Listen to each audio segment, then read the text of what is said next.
Good evening, everybody. Hope that you are surviving the inclement weather and that the ice doesn't have you isolated. But cheer up, the storm is passing over. All I can say to that is hallelujah. I'm grateful for the privilege to be able to share with you on tonight. And here's what I would ask is that you would share this with as many people as you possibly can so that this work can go forth and that we would all be able to be encouraged, strengthened together. So share it as quickly as you possibly can, and let's get this movement moving as quickly as possible. I woke up this morning to a flurry of text messages, inboxes, direct messages, asking me, have you seen the commercial with H&M? I said, no, I've not seen it. And immediately,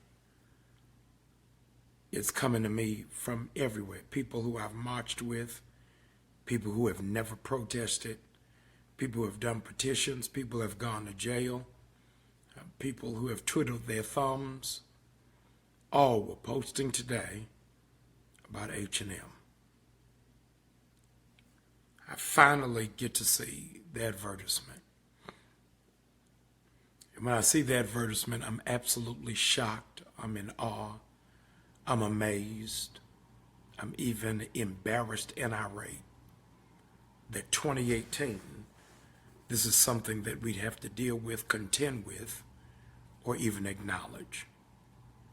At issue, for those of you who have been under a rock for the last 24 hours, at issue was a young man of African descent wearing a t-shirt that said the wildest monkey in the jungle.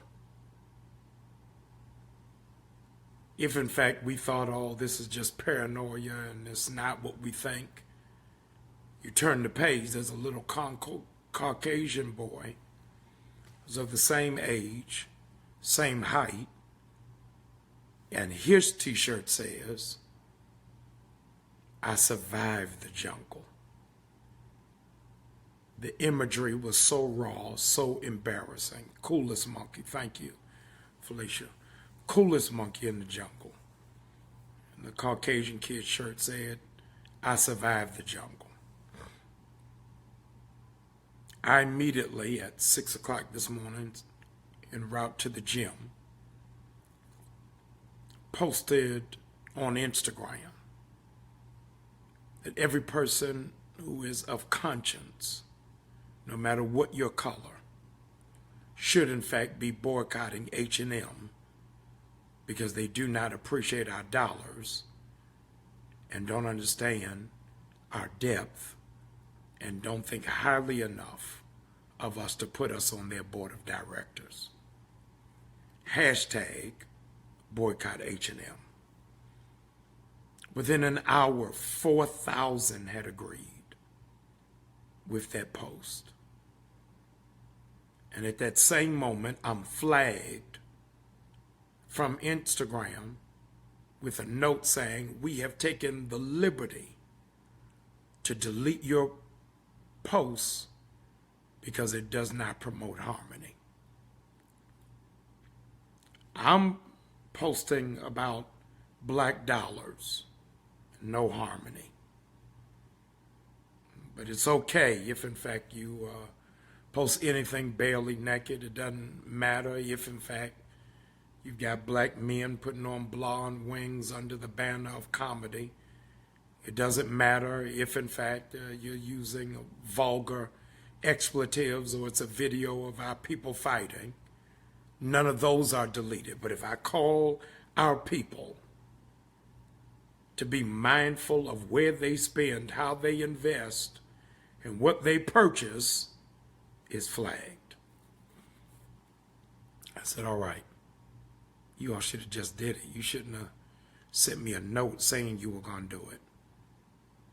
So I don't know how long this video will last before it's pulled down. As a consequence, I need you to press the share button as quickly as you possibly can, because the information I'm going to give you will not be on CNN. It will not be on MSNBC, and it may not even be on your local news. I'm going to start you at the beginning, bring you to here. Let's see where we end up. H&M was started in 1947 by a gentleman of Swedish descent by the name of Erling Persson, P-E-R-S-O-N. And Erling Persson began this Swedish retail shop and called it Hennes, H-E-N-N-E-S. And Hennes is Swedish for hers. This is in 1947. The shop is doing so well that 20 years later, 1967, they acquire a neighboring shop that is tailor-made just for men. It's called Mauritz, M-A-U-R-I-T-Z. And so when it is that they acquire it, they bring these two retail stores together, Hennes and Mauritz, and that's how it is that today you have H&M. They have globally 4,500 stores. They're represented in 62 countries. What you may not know, what you may not be cognizant or aware of, is H&M is the second largest retailer in the world. The second largest retailer in the world.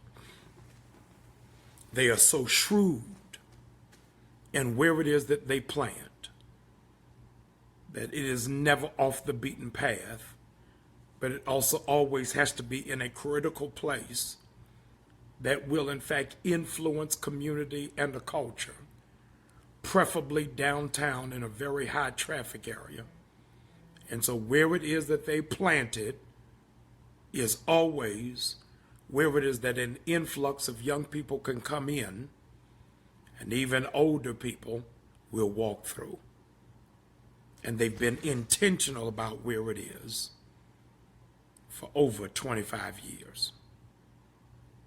It's a French documentary. The French documentary, the title of it is translated to mean the world of H&M. The world of H&M. And in that documentary that has not been aired or played in America because it is in fact produced in French and has in fact been on the PBS equivalent in Francophone countries, has garnered a lot of awards, a lot of controversies, but look it up. It's called The World According to H&M. And in that documentary, they disclose and uncover that a large majority of the manufacturing for H&M clothes happens in Bangladesh.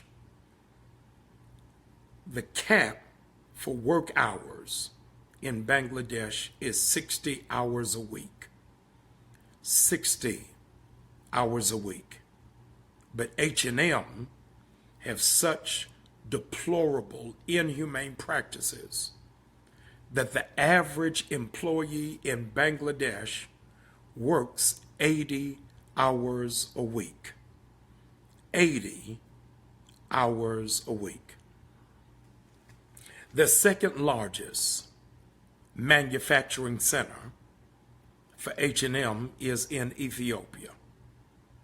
Not because they have an intention or a heart around developing the diaspora, but they open up their second largest manufacturing plant in Ethiopia. Pastor, please tell me why. Because Ethiopia is the only developed nation, watch this, that has no minimum wage. And because it has no minimum wage, then they have no standard of expectation or excellence by which they must take care of their employees. H&M does not develop a manufacturing warehouse or build a manufacturing warehouse anywhere, watch this, so that they do not, where they have to pay taxes. So they will not establish a manufacturing place anywhere in a developed nation because they are intentional to never pay taxes. In 2015, all of what it is that I'm saying, I urge you to please research on your own. If you doubt what it is I'm saying, research it. In 2015, H&M expanded its territory and went into South Africa. 2015, 3 years ago. There was an uproar by the modeling community in South Africa that wanted to know, how is it that you're coming into South Africa but you use no black models? And H&M, in a written statement, said that they do not use black models in South Africa because white models reflect a more positive image. It was such an uproar in the country that they had to backpedal, apologize, and then hire black models, but only doing so after being under duress and called out on Front Street. That was 3 years ago. My dear friends, this morning, we find ourselves in January 8th, 3 years later. And they put on this t-shirt on a black boy. Reference about being a monkey in the jungle. And initially it was, oh, well, we didn't advertise in the United States, it's just the UK. Integrity is what you will do when you know you can't get caught. Did you hear what I just said? Integrity is what you will do when you know you can't get caught. The reality is that with 4,500 branches in 62 countries, the second largest retailer in the world, second only to the Italian company that owns and manages Zara, that the bulk of their sales only happen in 32 countries, and most of those primarily are on the internet. So when we talk about not supporting H&M, it is not just don't go to the store because you don't want to be seen walking around with their bag, but really to make sure that you're spending not one dime even online. I posted this afternoon that if we're really serious about it, let us support black-owned businesses and retailers. Do you know that black people in America spend more per capita on clothes than any other ethnicity in the world? And yet, you don't even know the name of the black-owned boutique in your city, black-owned website that you can in fact purchase from. You don't even know the name of black designers that are not mainstream. I ain't talking about Sean John. But this is the hour, if we are serious about it, then it cannot be an emotional decision. And furthermore, supporting black businesses, black boutiques, black designers, and black websites should not be a reaction. It should be, in fact, a decision of conscience. I want to challenge you, your belt, your perfume, your cologne, your shoes. I wonder what you would do from here to Easter to make it as a part of your covenant that every stitch of clothing I buy, I'm going to get it from black hands. I'm going to get it from black people. Does that make me racist? Absolutely not. Isn't it amazing that there's only the charge of racism when we talk about a black economic agenda? Nobody gets mad at Asians for having Chinatown. Nobody gets upset for Italians having Little Italy. But nowhere in all of America can you find Little Africa, because we are the only culture and the only community that believes that we have to assimilate. Later for that is 2018. So I want to charge you. I want to challenge you. Don't walk away from H&M just for today. Shut the door. Save your apology, H&M. The reason why it is that you were able to do it with clear conscience is that you are developing, you are manufacturing, you are warehousing, and you are shipping all at the hands of black people. But on your board of 12, you have not one minority sitting on your board. So we are absolutely crazy, hoodwinked, and bamboozled to spend our money in a place where we are not appreciated. Shut the door on it. Do me a favor, please. Share this broadcast, because I don't know how long it's going to be up before it is that the gods of social media say that this does not foster community. I'm not trying to foster community. It's nation building time. Have a good night, and I'll see you, hopefully, not at H&M.